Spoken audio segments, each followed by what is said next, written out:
오늘 하나님께서 우리에게 주신 말씀은 요나서 2장 1절로부터 10절, 고린도후서 5장 7절 말씀입니다. 먼저 요나서 2장 1절로부터 10절 말씀 함께 보겠습니다. 요나가 물고기 뱃속에서 그의 하나님 여호와께 기도하여 이르되 내가 받는 고난으로 말미암아 여호와께 불러 아뢰었더니 주께서 내게 대답하셨고 내가 소울의 뱃속에서 부르짖었더니 주께서 내 음성을 들으셨나이다. 주께서 나를 깊음 속 바다 가운데 던지셨으므로 큰 물이 나를 둘렀고 주의 파도와 큰 물결이 다 내 위에 넘쳤나이다. 내가 말하기를 내가 주의 목전에서 쫓겨났을지라도 다시 주의 성전을 바라보겠다 하였나이다. 물이 나를 영혼까지 둘러싸우며 기쁨이 나를 에워싸고 바다풀이 내 머리를 감쌌나이다. 내가 산의 뿌리까지 내려가 싸우며 땅이 그 빗장으로 나를 오래도록 막았사오나 나의 하나님 여호와여 주께서 내 생명을 구덩이에서 건지셨나이다. 내 영혼이 내 속에서 피곤할 때에 내가 여호와를 생각하였더니 내 기도가 주께 이르렀사오며 주의 성전에 미쳤나이다. 거짓되고 헛된 것을 숭상하는 모든 자는 자기에게 베푸신 은혜를 버렸사오나 나는 감사하는 소리로 주께 제사를 드리며 나의 서원을 주께 갚겠나이다. 구원은 여호와께 속하였나이다 하니라. 여호와께서 그 물고기에게 말씀하시매 요나를 육지에 토하니라. 아멘. 이어서 고린도후서 5장 7절 말씀입니다. 이는 우리가 믿음으로 행하고 보는 것으로 행하지 아니함이로라. 아멘.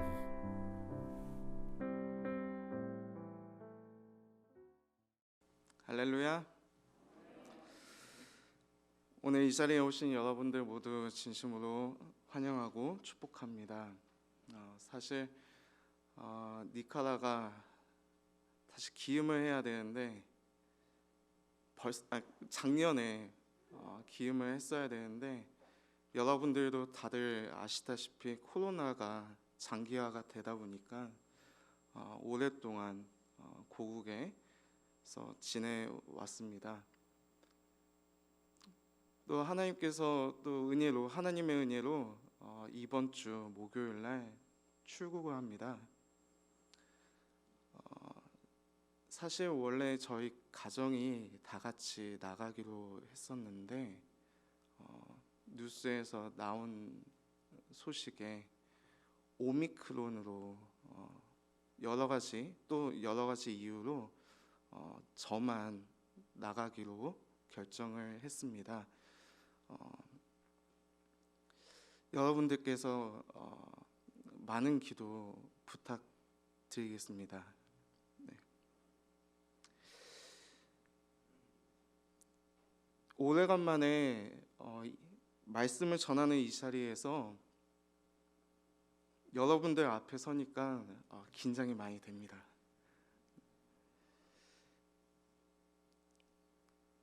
먼저 저희 선교사 가정을 위해서 기도해 주시고 또 물질로 후원해 주신 우리 석관제일교회 여러분 모두 진심으로 감사의 말씀을 전합니다.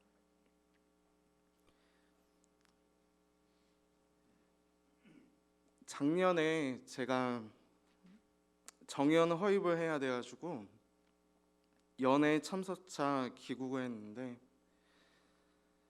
방금 말씀드렸다시피 코로나로 인해 돌아가지 못하는 상황까지 이르게 됐습니다. 언제 종식이 될지 아무도 모른다는 그 사실이 모든 사람들에게 불안과 걱정만이 가득해졌듯이 저 또한 그러했습니다.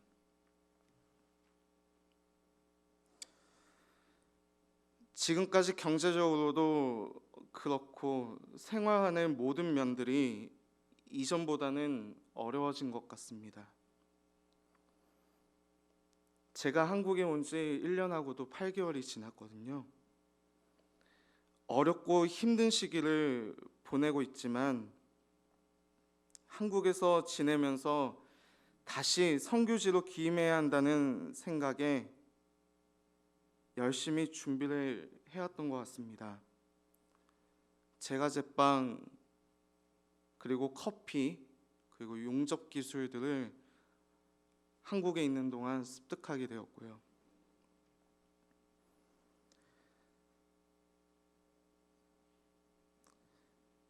당시 제가 추구하는 선교 전략 중 하나는 100%로 후원에만 의지하지 않고 내 스스로가 벌어보자라는 생각을 했습니다. 한국에 있는 동안에 그래, 내가 열심히 일을 해서 선교지에 필요한 것들을 내가 구해보자라고요. 하지만 제 뜻대로 선교비가 잘 모이지 않았습니다. 왜 그런가 보니 시간이 지나면 지날수록 생계에 문제가 생기고 돈이 나가야 할 곳들이 많이 생기면서 모을 수가 없었던 것이죠. 간간히 생계를 유지하면서 지내던 중에 문득 이런 생각이 들었습니다. 선교를 포기를 할까? 귀국한 지 얼마 안 되었을 때는 선교지로 다시 돌아가고 싶었지만 한국에서의 생활이 익숙해져 다시 선교지의 어려운 생활을 생각하니 걱정부터가 들었습니다. 저도 하나의 아빠로서 자식을 키워보니 여러분들의 마음을 좀 알겠더라고요. 많이 힘들더라고요.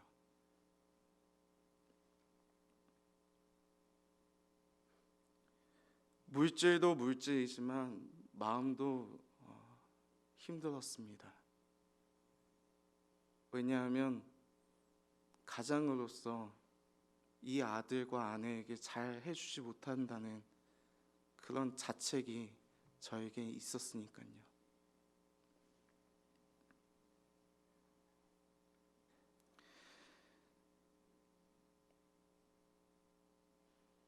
제 상태로 자식을 키울 생각을 하니까 한숨이 절로 나왔었습니다. 그래서 저는 선교를 포기할 생각까지도 했었습니다. 어디론가 도망가고 싶었습니다. 현실적으로 너무 힘들었기 때문입니다.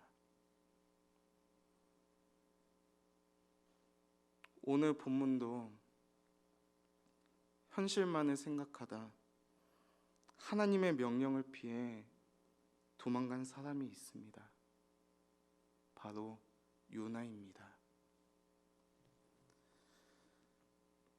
왜 요나는 하나님의 명령을 어기면서까지 다시스로 도망을 갔을까요?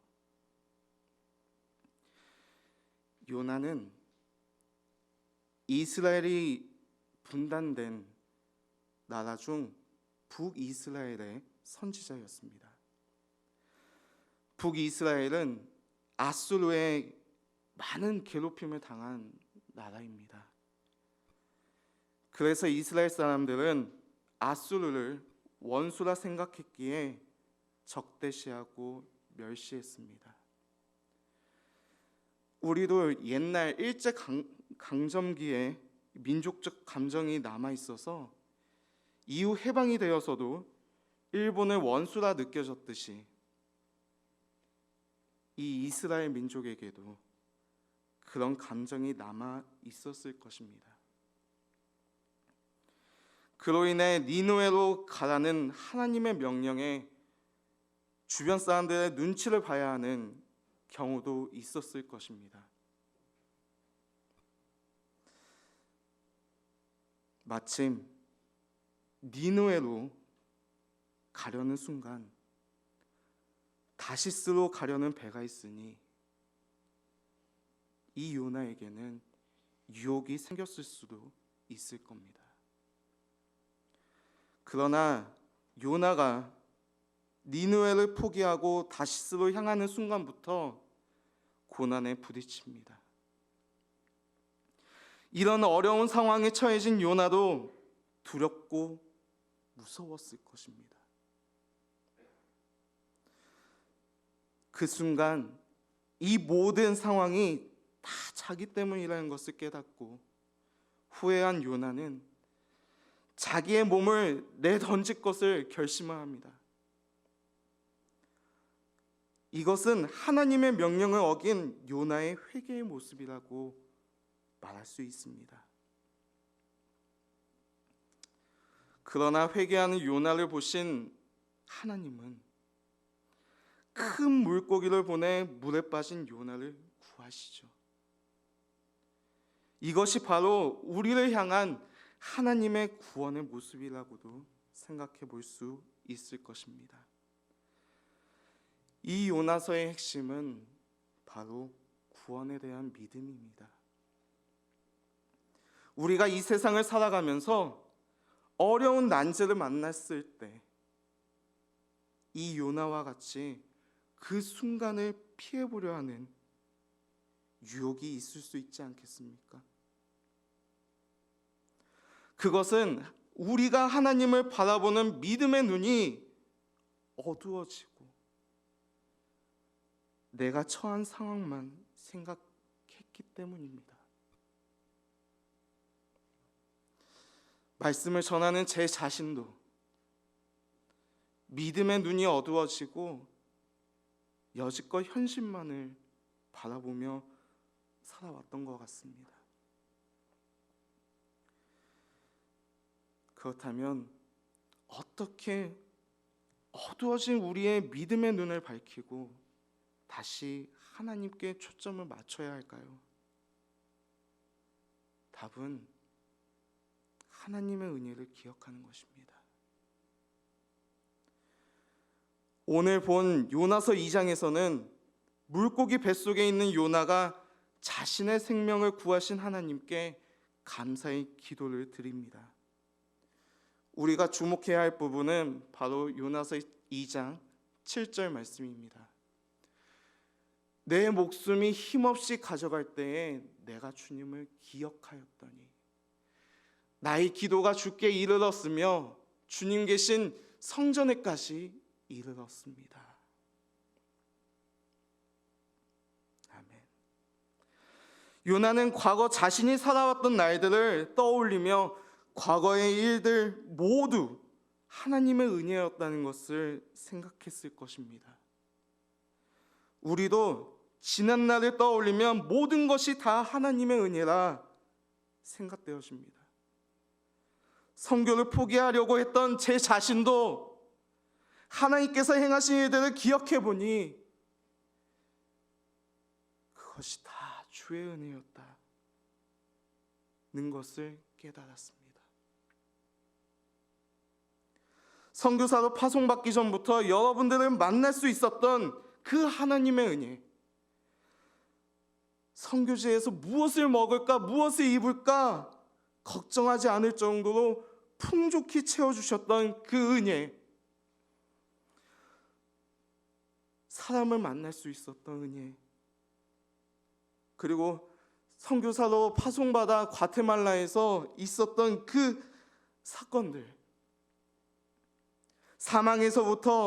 사망으로부터 생명을 지키시고 살리신 주님의 은혜를 생각해 보니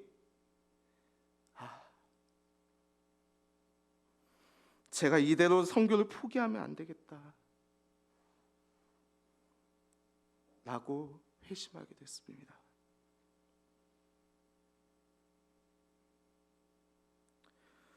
또 저희 하나님 선교를 위해 기도해 주신 우리 여러분들을 생각한다면 내가 쉽게 선교를 포기하면 안 되겠구나 라고 생각했습니다.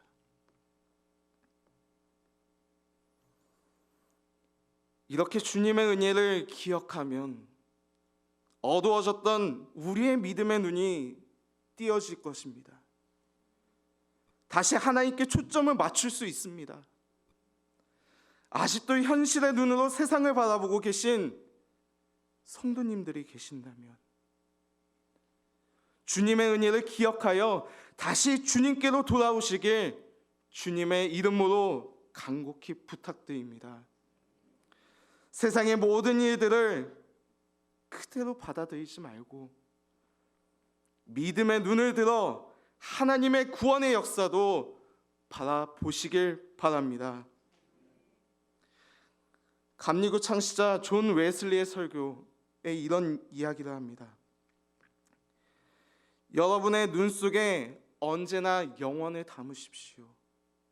보이는 것들을 쳐다보지 말고 보이지 않는 것들을 계속하여 바라보십시오. 주님의 은혜는 영원합니다.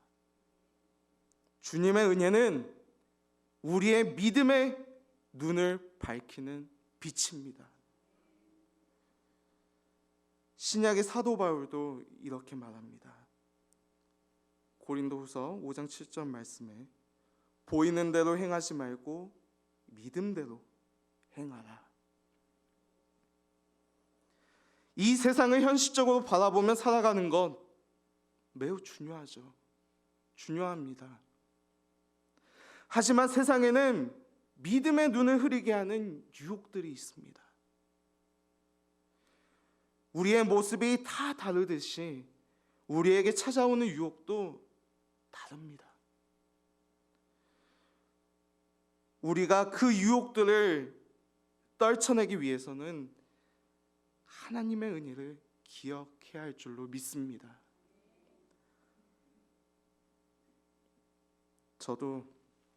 저는 12월 9일 날 선교지로 귀임합니다.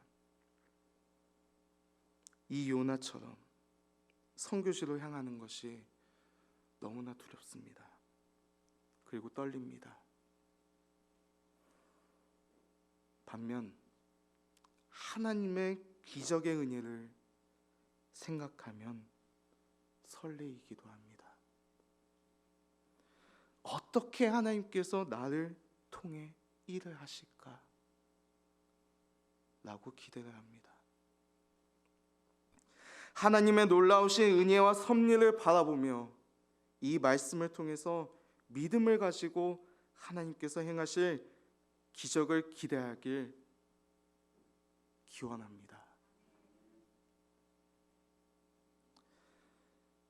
이제 우리는 구원을 위해 오실 예수님을 기다리는 대림절을 보내고 있습니다. 믿음을 모르는 세상 사람들, 그들에게는 성탄절을 하루를 쉴 수 있는 공휴일로 생각할 것입니다. 그러나 우리 믿음의 사람들은 눈을 들어 다시 오실 아기 예수님을 기다려야 합니다. 주님의 오심을 기다리는 우리의 마음도 먼저 깨끗이 정화하고 주님을 맞이할 수 있는 믿음을 가져야 하겠습니다. 우리의 영적인 눈이 띄이고 주님만을 바라볼 때 구원의 역사도 함께 일어날 것입니다. 우리가 영의 눈을 어디에 두느냐, 초점을 어디에 두느냐에 따라서 새로운 삶의 역사도 시작될 줄 믿습니다. 아무쪼록 이번 성탄절에는 우리 모두가 하나님의 축복과 구원의 역사를 맛보시기를 주님의 이름으로 축원합니다.